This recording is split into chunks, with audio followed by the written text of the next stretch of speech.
अलीराजपुर जिला खाद्य आपूर्ति अधिकारी जीपी अग्रवाल ने लोगों से 30 अप्रैल के पूर्व ई-केवाईसी अपडेट करने की अपील की। 1 मई 2025 से स्मार्ट पीडीएस सिस्टम लागू होने जा रहा है, जिसके चलते विभाग के द्वारा युद्ध स्तर पर पात्र लोगों की ई-केवाईसी की जा रही है, जिससे कि जिले में लोगों को खाद्य सामग्री लेने में किसी प्रकार की कठिनाई ना हो और शासन की योजना का लाभ 100% मिले। अलीराजपुर जिले में ई-केवाईसी का कार्य सेल्समैन, पटवारी, रोजगार सहायक एवं ग्राम सचिव भी घर-घर और फलिया जाकर जिन लोगों की ई-केवाईसी नहीं हो सकी है, उन्होंने संपर्क करके ई-केवाईसी की जा रही है। शासन के सख्त निर्देशों का पालन करते हुए जिला खाद्य आपूर्ति अधिकारी ने बताया है, जो लोग मध्य प्रदेश के बाहर मजदूरी के लिए गए हैं, चाहे वह गुजरात या अन्य राज्यों भी हो, वो लोग भी वहां पर भी ऑनलाइन की दुकान के माध्यम से भी ई-केवाईसी करवा सकते हैं। जिला खाद्य आपूर्ति अधिकारी के द्वारा बताया गया है कि पूर्व में जिन लोगों के अंगूठे फिंगरप्रिंट के माध्यम से केवाईसी नहीं हो पा रही थी, वह लोग भी अब नए सिस्टम के जरिए चेहरा स्कैन करके भी अब ई-केवाईसी करवा सकते हैं। विभाग के द्वारा भी पिछले 4 दिनों में लगभग 7,000 लोगों की ई-केवाईसी कंप्लीट की गई है और आगे भी यह कार्य युद्ध स्तर पर जारी रहेगा। खाद्य विभाग के द्वारा पात्र लोगों के घर जाकर ई-केवाईसी की जा रही है, जिससे कि आने वाले समय में खाद्य वितरण में होने वाली कठिनाइयों को दूर किया जा सके। जिला खाद्य आपूर्ति अधिकारी में लोगों में केवाईसी को लेकर जागरूक रहने की अपील है। और 2025 से स्मार्ट पीडीएस लागू होने जा रहा है और इस संदर्भ में शासन के स्पष्ट निर्देश है कि ई-केवाईसी से जितने भी हमारे शासकीय उचित मूल्य दुकान के हितग्राही वंचित हैं, उन सभी का 100% ई-केवाईसी किया जाना है। हमारे जिले अलीराजपुर में लगभग 6 लाख हमारे हितग्राही हैं। उनमें से हम लोगों ने 4.5 लाख हितग्राहियों की ई-केवाईसी पूर्व में कर चुके थे और 12 अप्रैल से हमारा निरंतर पूरा का पूरा अमला, उसमें हमारे सेल्समैन भी हैं, पटवारी भी हैं, रोजगार सहायक भी हैं, सचिव भी हैं, साथ में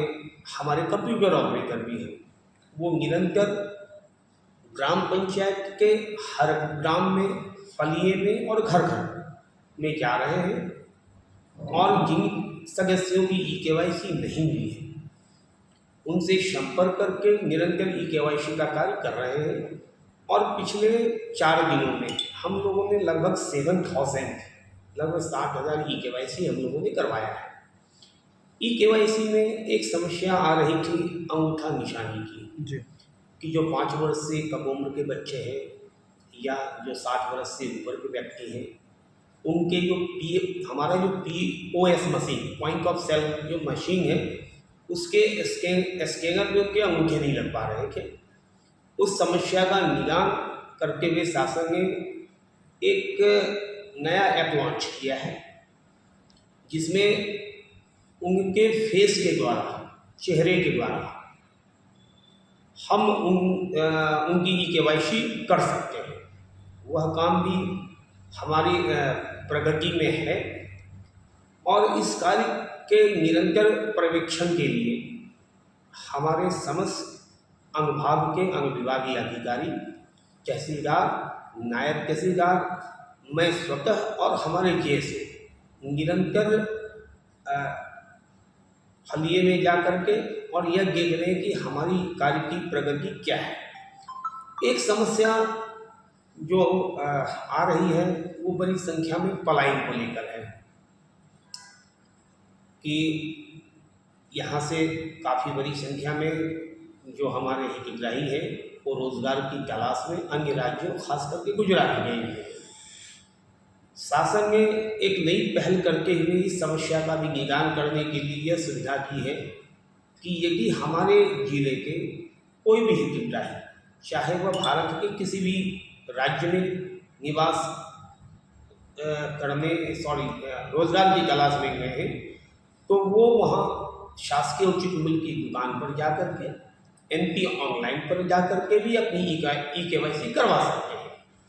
हमारा निरंतर प्रयास यह है और उस दिशा में हम निरंतर बढ़ते भी जा रहे हैं कि 30 अप्रैल 2025 तक शासन ने जो